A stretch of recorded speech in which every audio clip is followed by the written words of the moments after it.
excited today because we have this great sophomore in college, Hannah Browntree, Yes. for our third episode. And I'm so excited you decided to do this with us today. Thank you. Of course, of course. I'm happy to be here.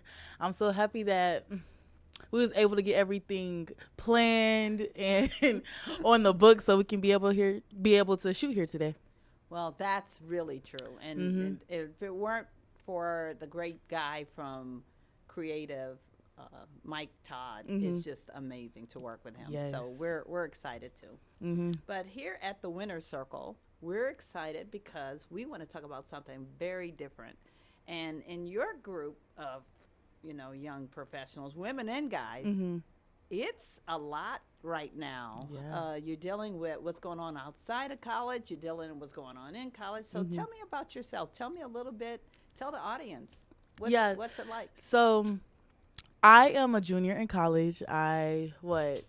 This is my second school. I transferred from my first school because I used to play volleyball. That's a whole nother story. But I used to play volleyball, and I played 1 year in college, and I tore my meniscus. It was a tragedy, Painful. to say the least. Yes. Definitely experience. Wouldn't recommend. But after I transferred from Fort Valley State, I went to East Carolina University, where I'm majoring in social work. And right now I recently got admitted to the social work program, and I'm so excited to work with them next semester and to see everything in Greenville. I play volleyball. That's my life. Well, not only that, I heard, and your mama told me, is that your grades are off the charts. Oh, You're doing it. yes. And I don't know how you keep it up, especially sophomore year. I remember it kicking my butt. But tell me about that. It takes a lot. It takes a lot. It takes a lot because ECU is the #1 party school in North Carolina. So with all of that distraction, you have to know what you're there for. At the end of the day, you're there to get a degree. You're not there to party, to make friends. That comes with the journey, along the journey. But at the end of the day, you have to know what you're at school for. For me, I want my degree. I know where I want to do. I know where I want to go in my life. So I know I have to close this chapter eventually. So being on a strict schedule, because you have to manage your classes, you have to manage study time, you have to manage your social life, which are all important to us while being in college. We want to be on every scene with everybody, just having fun, and it's not about that. So I think staying true to your goal, and setting a schedule, planning, journaling, because no one talks about the mental health aspect of it at all. It's a lot. And you would lose yourself easy in college. So I think understanding who you are as a person and how you work, because I work well with journaling. I have to get my thoughts out. I have to get my thoughts out. And I feel like that's a way that helped me stay on track and stay close to the goal. That's such a wise thing. And I'll say this, Hannah, life is hard enough. When you can write and really get your thoughts on paper, there's something very revealing about that. There's like a purging of all the stuff that's going on, and you have finally a release, don't you think? Yeah. I mean, it's almost like journaling gives you that really good way of telling yourself the truth and being true to yourself. Like even, Desmond talked about in the earlier session, that we don't always get to do that, right? Because we're always on for this or on for that. We got to be ready for the class. We got to study. We got to prep. We got to be right with our friends. We got to whatever. But when you journal, you could just be true. That's kind of how I feel too, because I journal too, and I've been doing it ever since I was your age. And then it's like, nobody's going to read your journal. Your journal is you and for you thoughts. Only. Yes. And I think that's what makes it better too, because I know finding different people to talk to, you cannot trust everybody. That's the lesson I've learned. You cannot trust everybody. That's true. At all. That's true. Your business will be online before you even finish your sentence. Nowadays, it's so easy. It's so easy. So I think what's good with journaling too, nobody knows. It's private. Yeah. So nobody knows. I love that.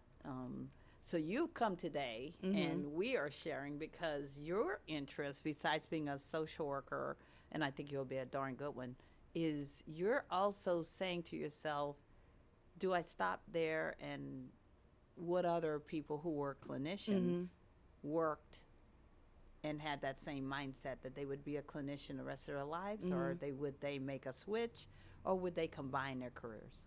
Yeah, so growing up, I've always looked up to my mom. My mom has done it all. I was just talking to my mom the other day. I was like, "You really done it everything you wanted to do."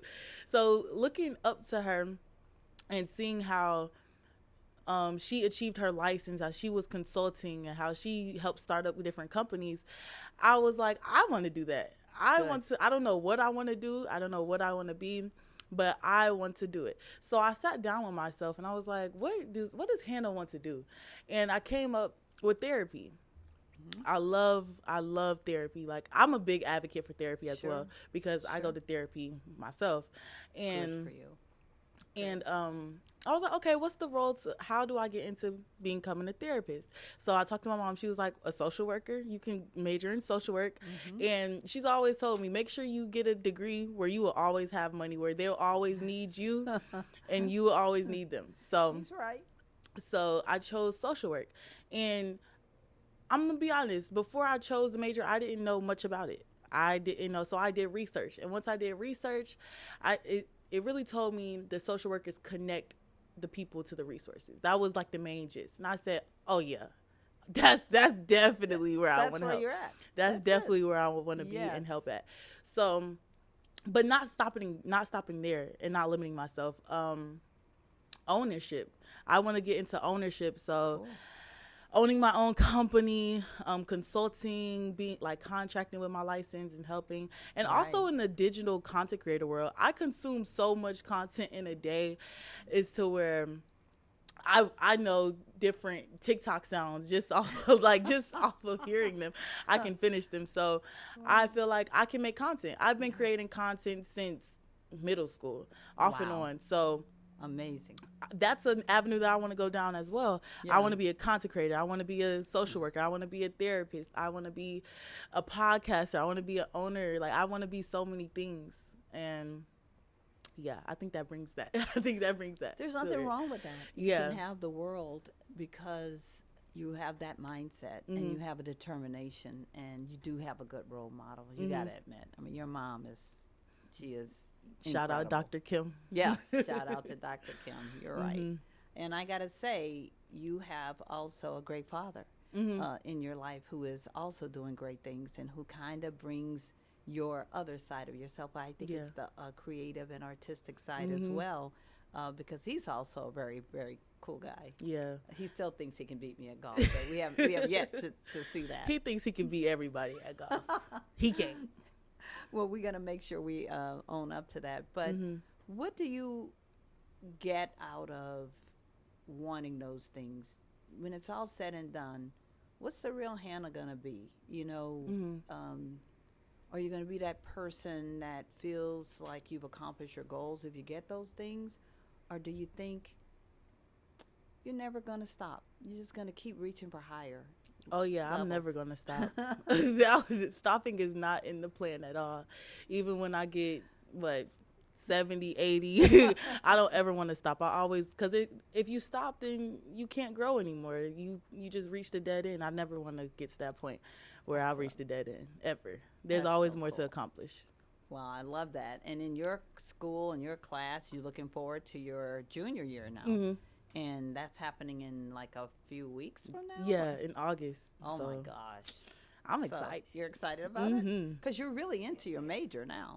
Yeah, now. And how big is your class? So I took one social work class last semester, and it was a huge class. Wow. That was a huge, it was like 30, 40 people in my class. It was big. And that was special population, so I don't know what the other classes look like. I take my my math class this semester, my quantitative statistics, I think it is. Oh, gotcha. So I'm fully in my major now. That's so exciting. And I know that my co-host, Mac, would be asking me this. In the class of so many going into social work, how many males? How many? Males. 3, 4. Wow. It was only 4, yeah. The whole class was females. That's what he was talking about. He is excited that he's starting to see more males get into behavioral health or mental health. but it would be good to see how well they continue their careers too, and what that means to even the world as they do their thing, and help other young men. Yeah, that was the first thing I realized when I got into class. I said, wow, this is a lot of women. It's only 4 guys. Okay. Yeah. Well, it used to be like that for nursing. Like me, I'm a clinician. I started as a clinician. I worked many, many, many years and didn't see that many males as nurses.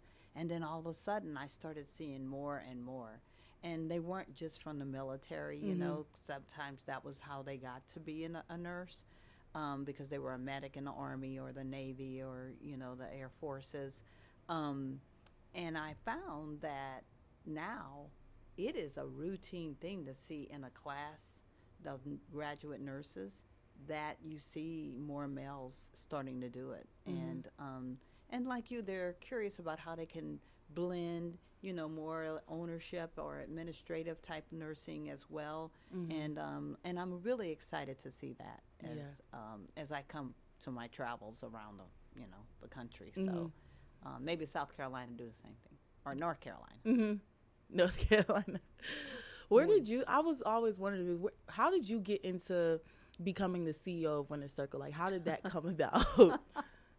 Well, if you really would believe this, it was a cold call from a recruiter who saw my LinkedIn page. And I honestly had not really put myself out there because I was still working for another company. But the interesting thing about that company is I was a general manager with a pediatric practice that had wraparound behavioral health. And I was finding myself becoming more and more fascinated by just what that meant for us to go into the homes of children's homes and families and help them with other things besides getting their, annual checkups and making sure they had all their vaccinations and, dental, history was maintained and all of those things. What I saw where there was so much need for them to need help with some of the things they're struggling with. A lot of them were broken homes in the sense of, they had experienced tremendous trauma. They weren't fostered, but they were maybe with their grandmother, because the mother was killed or the mother was in jail or the dad was nowhere around, and they had been living homeless for a while until one of the aunts or aunties or uncles or grandparents took them in. And many of them had even seen the actual trauma to their own family, shot in the front yard, all the way to somebody on drugs and who took their final, dose of a overdose. And, the kid found them on the floor with a needle next to him. So we have seen things in my life, even as a nurse, to see it up close and personal and hear these young kids and grandmothers and others talk about it was real. So I knew I wanted to be in behavioral health. I knew I wanted to keep that going. But my whole life prepared me for this, right? Because my foundation as a nurse is you do see a lot of things in the ER or the intensive care unit or, other outpatient, other kinds of places.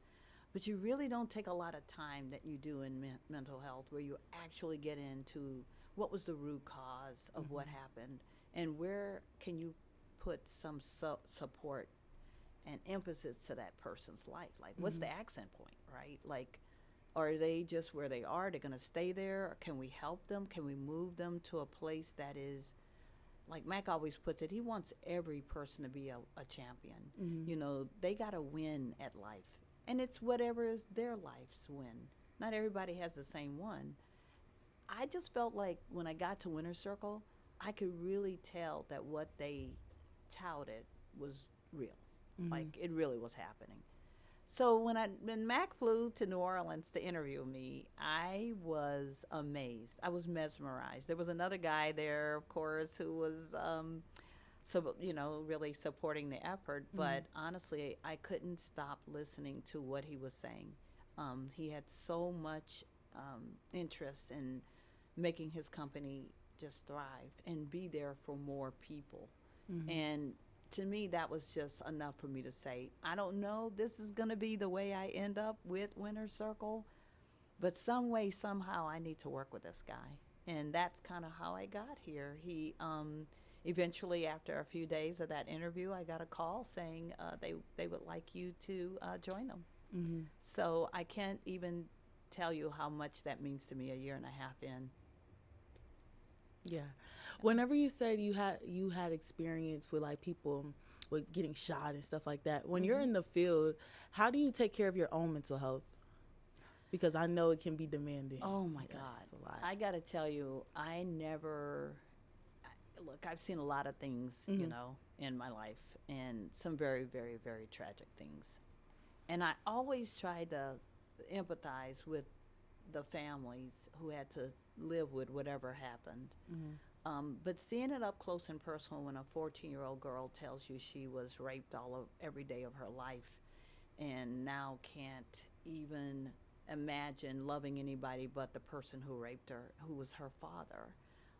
And going home with that, I never had that kind of experience, right? I didn't grow up with it. I didn't see it, and even in my neighborhood, might have been there, and I just didn't see it.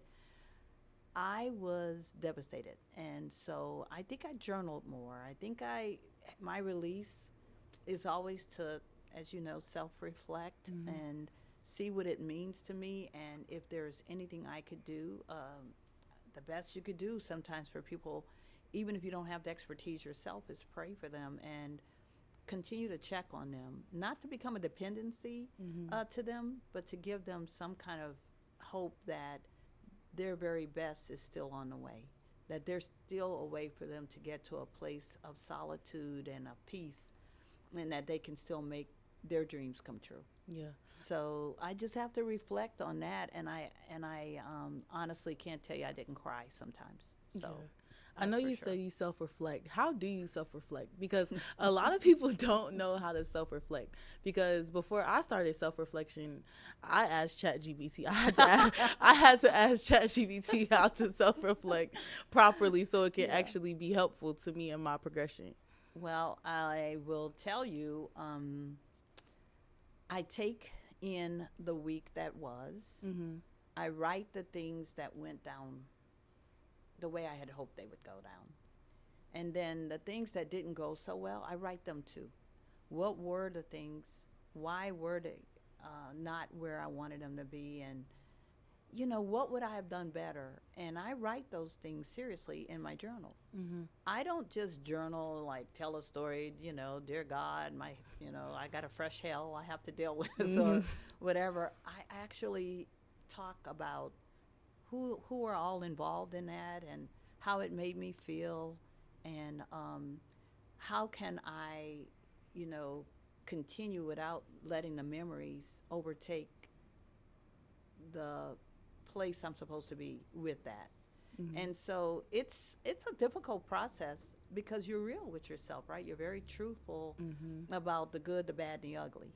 And without being afraid, to your point, it's so private and it's so personal. I don't really think about anything else in the moment. I make sure I'm very much in a quiet place where I have no distractions, no dogs barking, no husband calling, you know, wants some coffee, whatever. I am sort of alone and making sure that time is just for me. Okay, with me being in college, right? What if you were to start over from college, would you do anything different professionally? So I was biology pre-med. I don't know that I wouldn't have changed my mind and gone on to continue med school. But I honestly have realized even now that things happen for a reason. And it is not always up to you. I really feel the higher power that looks over me, in God we trust, and all others bring data. But what I really think about is I can do a lot of like coulda, shoulda, wouldas in my life. But I honestly believe if you wholeheartedly, even if you made a mistake, even if you could do a do-over, it's not so much important to me anymore in my sort of where I am in life. as it is more to say, I am content with what I have done and what I am, and I have made a difference. Because if you can do a lot in life and it's only for you, then you'll never be fulfilled. Yeah. You'll never feel that purpose you have in you until you realize how much you've helped somebody else achieve theirs. Mm-hmm. So I feel good. And I feel good that in my journey along the way, whether I close the eyes of a person who is dying with their eyes open in the ER as an ER nurse, or whether I helped save a drowning kid who had been underwater more than 8 minutes, or whether I talked to somebody about another way to look at life instead of suicide, or instead of giving up that life wasn't meant to be for them, that they would always be in a place that they can never be any better than what they are. Those things matter to me because I would have taken some of my time and some of my life and made sure that I made space for someone else. So that's kind of how I look at it. I don't feel I have any regrets, to be honest, Hannah. I feel like the good Lord took me where he wanted me to be. Yeah. And if there is even now a change, I saw somebody going to medical school at 70 years old. I mean, if he wants that still for me, I would have it if he wants that for me. So I kind of get my direction in that way, and I feel grounded in that way. So that's kind of been my thing. But I don't sit at night and regret. Yeah, that's good. I think a lot of people, especially in my generation, they measure their success with like what they see on social media. So I go nuts. I don't know how y'all do it. Right? Too much. Yeah. It's a lot. It's Yeah. a lot. Yeah. Social media is a whole different life. Yeah. And I feel like people really believe this stuff on social media. Social media is fake. Well, to me, I always say social media is not real. Social media is fake. Don't believe anything on social media because anything can be falsified nowadays. Like people just do stuff just to do it, like just so people can think they're living that certain lifestyle, but they're really not. So I think people measure and look up to that, and then they think like, oh wait, I should do this so I can live like that and this, that, and the third. And yeah, I just wanted to see where your head was at on that. I just wanted to know. Well, I like the idea that we're ready to put some of what we've learned along our way. Mac and I talk about our journeys, not just from a career perspective, but our personal journeys as well. Because it's not a bed of roses. Life has ups and downs. And you know what I found, Hannah? We don't share enough of it. And so that's why you guys got to go to social media and you go other places for something that may be a void, because it's almost like you feel like you can relate to somebody who is going to give it to you. But I agree with you. Not everything shines as golden. That's what my mama used to say. And I really believe that. But I do think at my juncture in life, I have an obligation to help young people and help middle-aged people and help people my age figure it out, because we are so quick not to tell it because it's our business. We don't want to put our business out. But what we really need to do is find a way to help somebody and meet them where you find them and give them as much of what you learned to see if it'll help. Sometimes it will, sometimes it won't, but at least help people and not worry so much about how your business got out and all that stuff, but do it in a way, because you got to have discernment about that. Not everybody's meant to hear what your life story is. Not everybody's meant to receive what you have to offer, but you got to see what that is. And in that moment, if it strikes you to be the right moment, follow up. Don't let that haunt you the rest of your life when you could have helped somebody, Yeah. What would you say is the hardest part about maintaining your friendships while building other professional relationships and making sure those two don't collide? Yeah, that's a very important one. Having boundaries in relationships that are professional versus personal are two different things. And when you think about somebody who comes to you in earnest and in confidence, don't break it. Don't break it. If they ask you not to tell something, whether it's on the professional side or on the personal side, you just don't break it, right? But at the same time, when somebody's getting too close, that they become you're their dependency, you're their, you know, kryptonite, then you gotta think to yourself, how close do I need this to be, and do they need other kind of professional help that would give them and guide them better?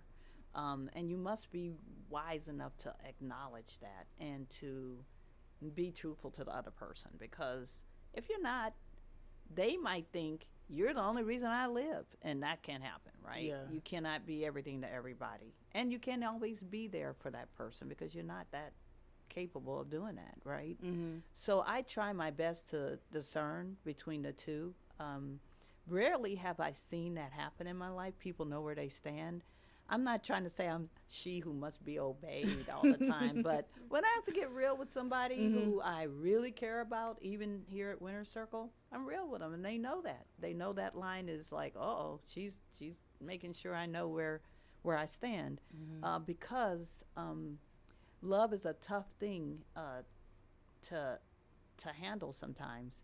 And if you lead only with your heart, and I know people are going to probably talk to me about this afterwards, you got to have your head in it too. You have to. Because leadership is not just getting everybody to love you and think you're the world and being great and being popular, right? It's about doing the right thing, period. Not figuring out who's right and not trying to always be right. It's about doing the right thing. And when you need guidance about that, seeking it before you take action on something. So I try to keep those things really relatable. Do I care about when somebody is having struggles?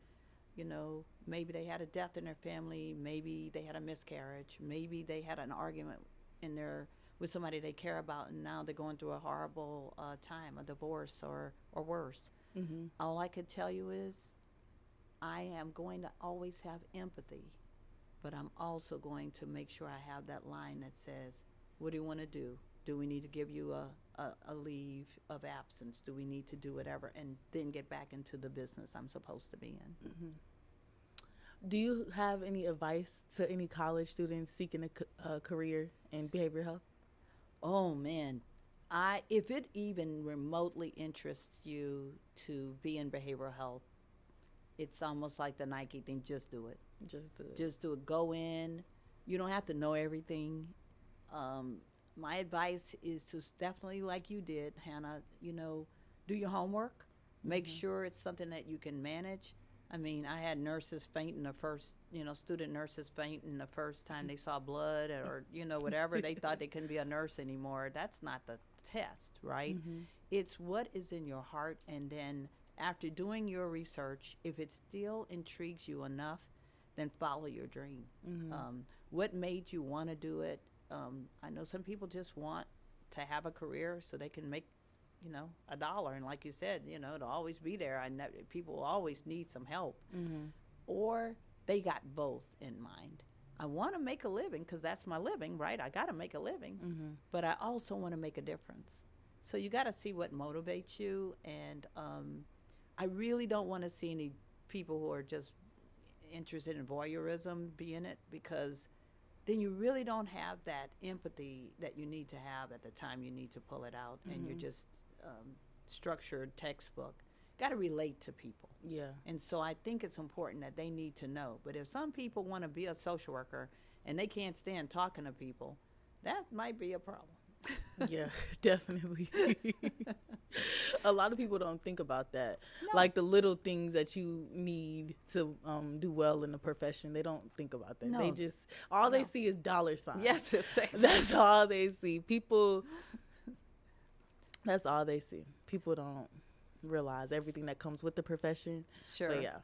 Well, I just tell you this. Keep going. You are a bright and shining star and representing all college students who are interested in social work. And I welcome you, and this has been an honor to have you on our 3rd episode. Of Hannah. course. We hope our listening audience will come back for the next episode, and we thank you for coming. Of course. Thank you for having me.